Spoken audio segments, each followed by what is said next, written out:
Now, I feel like there's been an awful lot said about you. One headline, who is Dale Vince, the hippie turned eco-tycoon funding the green zealots? So how would you describe yourself? I'm definitely a hippie or an ex-hippie. I don't think I'm a funder of zealots or a zealot myself, which I've also been called. I've been called many, many things, actually, and I think, I don't give it much attention. I'm first and foremost an environmentalist. I care passionately about the unsustainability of the world that we live in, and I've spent the last 3 decades pioneering a number of different approaches to the green economy in energy and in transport, in food, in football, in diamonds, all kinds of stuff, to try and bring about a green Britain. All of my work, all of my focus on the creation of a green Britain. There's been, I guess, more scrutiny about where you've been giving your money, right? £1.5 million to the Labour Party over the last 10 years, as revealed by Sky News back in January, and also, of course, money to Just Stop Oil. Is that a problem? For me, no. For other people, perhaps they're saying, I guess what other people might say, right, is, look, people don't just give hundreds of thousands of pounds of their own money for no reason. What is the reason for you giving the donations? To who? Because, I also give money to Greenpeace, to Sea Shepherd, to a women's refuge, to school breakfast clubs, to food banks. The list goes on. To the Labour Party? To the Labour Party. The reason I do that is because I want them to win the next election. And there's always a funding gap between Labour and the Tories, a very big funding gap, and I try to do what I can to close that gap. Is it about influence as well? No, never. And I'm always very clear with them, I don't want anything. And they're always very clear with me, there's nothing on offer anyway. Do you think that at the back of their minds, if you take in £1.5 million, that there may be an influence question there? For them? I don't think so. I think the question is really surfaced by the right-wing media. It was a couple of weeks ago. It's been going on for 10 years, right, funding of the Labour Party. But if you look at funding of the Conservative Party, that's a completely different story. There's a lot of opaqueness, right? You won't find a funder of the Tory Party willing to come and talk to you about how much they've given or why they've given it. So you welcome the scrutiny, then? I've got no problem with it. I don't mind it at all. Obviously, I don't welcome the implications that come with it. There's some kind of deal going on behind, closed doors, that kind of stuff. The idea that my donations caused Kier Starmer to come out with the North Sea policy that he has, when in fact he announced that a year ago in Davos, and yet 2 weeks ago the right-wing press are like, oh, there's just 1.5 million over the last 10 years. Kier Starmer's got this new policy, which wasn't new, and tried to join those dots and say there's something going on. It's not fun, but it's how they roll, and I don't mind. Rishi Sunak, for example, recently said, it does appear that those eco-zealots at Just Stop Oil are writing Kier Starmer's energy policy. Not content with disrupting our summer and cherished sporting events, they're essentially leading us into an energy surrender. That's the Prime Minister's view. And I think he said that was when he was in Washington, and you'd think he had better things to do. That's what I thought anyway. And there's nothing original in that from Rishi Sunak. He has no mandate to drill in the North Sea for oil and gas. He actually has no mandate at all from the British people. He should call an election.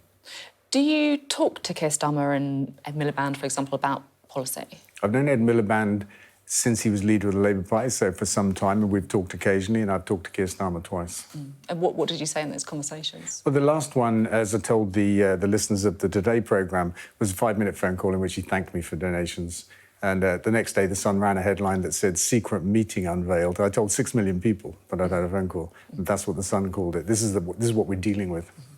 It's interesting looking at Labour's policy on green energy, right, because it is getting an awful lot of attention at the minute. So this is their Green Prosperity Plan, £28 billion a year to fund investment in the green economy. Now, Labour are talking about delaying reaching that £28 billion because of the economic situation. Do you think that's the right call? First, I want to say Labour are getting a lot of scrutiny across the board. Which is right, because they might form the next government, right? It looks very likely, doesn't it? And I think this is what's causing some of the hysterical approaches of the right-wing media in terms of funding and that kind of stuff. But what's that? Look, it's an interesting point to make. What's your view on the delay to the Green Prosperity? I think it's not a problem. I think it's a very sensible thing to do. I think, obviously, we're in difficult economic circumstances, and there still could be a year or a year and a half before the election. We don't know how much worse the Tories will make it before the election. So it makes sense to say we may not go at this completely in the first year, the 28 billion, and it may take a year or two to reach that number. That's what I heard Rachel Reeves say, and I think it just makes perfect sense. Do you think, there might be other people in the shadow cabinet who look at that funding, right? £28 billion a year, that's a lot. And think, hang on a minute, we've got schools, we've got hospitals that could really do with that money. Why are we spending that amount on one issue? The thing about the green economy is it's a good investment for our country. So is education, right? So is the hospitals that are saving people's lives. Yes, and fossil fuels are not. For example, for every £1 billion we invest in fossil fuels versus renewable energy, we can get twice as many jobs from renewable energy and almost twice as much GDP growth from that investment. And so a lot of what we need to do to get to a green economy doesn't require money at all. So would you like to see Labour be a bit more radical on green issues then? No, I'm happy with where they are. It's not for me to say. I have my own opinion about stuff. I think, if they become the government, I think they'll be the greenest government we've ever seen in our country. And for me, that's enough, because I also believe that they understand the green economy, the environment issues, and they'll do the right things. If you look at what the Conservatives are doing, they're drilling for oil and gas in the teeth of a climate crisis, claiming it will lower energy bills, excuse me, when it can't, because we allow international markets to set the price of the fossil fuels we make here. And we pay 10 times more for our North Sea gas in the energy crisis than we used to, for no good reason. They also claim it will give us energy security, but we can't get new oil and gas out for 4 years if we start today, and after 20 years it's all gone. There's no security in something that's here today, gone tomorrow. Look, you are passionate, right, about North Sea oil and gas. You can see that. There'll be other people listening to this who think, look, if you're wealthy, it's easy to be perfect when it comes to green energy, right? It's easy to drive electric cars. It's easy to make the case for green levies on energy bills. But I guess for many people who might not be as well off, they think that the priority right now should be all about the cost of living. It should be helping people feed their families, making sure that people aren't going to lose their homes. Is right now the time to be talking about these issues? I think that it is, actually. And I don't support green levies on energy bills. They never should have been there in the first place. They should be paid for centrally, not because it punishes... But that's still people's money, though, isn't it? You say paid for centrally, that's still people's money. It's not like magic money tree, right? No, people are still paying taxes. No, but it's regressive when it's on energy bills, because the poor among us pay the most proportionally for their energy with green levies on. It shouldn't be paid for that way. It's as simple as that. And in terms of the cost of living crisis that we face, our energy bills are a big part of that. If we transition to 100% green energy, and we're at nearly 50% electricity on the grid now already, by the way, if we make that complete transition, we can have permanently low energy bills. We can eradicate fuel poverty. We can separate ourselves from global fossil fuel markets and be truly energy independent. And in a great place, the economic benefit to our country is in excess of £50 billion a year, kept in our economy rather than shipped out to the rest of the world. Now, I want to just finish by asking you a bit about Just Stop Oil. I think we might be able to see the latest protest by them.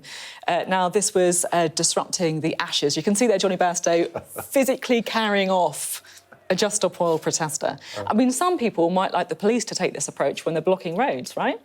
I think you're right. I've heard that. What's your own view?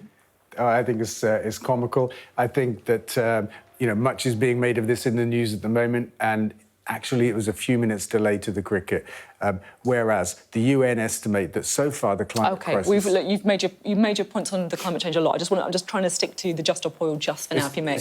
Because it's disruption. It's the point I want to make. A few minutes disruption, and the UN say 4 million people have already lost their lives, and 20 million people every year are made homeless globally by the climate crisis. That's a few minutes of cricket. People are losing their homes and their lives. Is it doing that cause any good? That's the question. That's the killer question, though, isn't it? Well, we don't know, do we, right? It's not the killer question. Because, it's the frequent question. And I think the frequent question. But I think that many people think, look, delaying the cricket or a bit of colourful powder at the snooker is one thing. But the disruption to roads, where people might be trying to use ambulances to get to hospitals, where people are trying to, on zero-hours contracts, and they're worried about making it to their place of work, that's something else. Well, look, I was on a protest around Parliament Square a few weeks ago, and they have a fantastic process for allowing flashing blue lights through. It really works. And there were 2 while I was there. We protested for about an hour. Then the police said, look, final warning. They've got a protocol for that. The protesters understand when the police say final warning, they get off the streets unless they want to be arrested. 4 people did that day.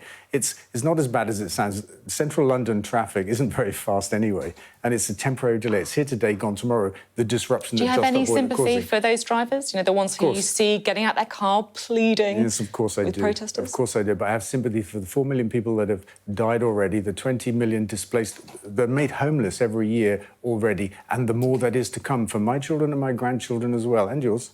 OK. Final question. Do you have any vices when it comes to, you know, the green agenda? Do you can't give up your flight, or you have sausages once a week or something? Have what once a week? Sausages once a week. No. Do I have vices? I like to sit around an open fire, sometimes outdoors, an outdoor fire, burning some wood. But I don't fly. I don't eat animals. You know, I mean, I'm not saying I'm perfect, but do I have a vice? I like chips, but I don't think that's an environment vice. I just like chips. That's a very fair vice to have. Thank you very much.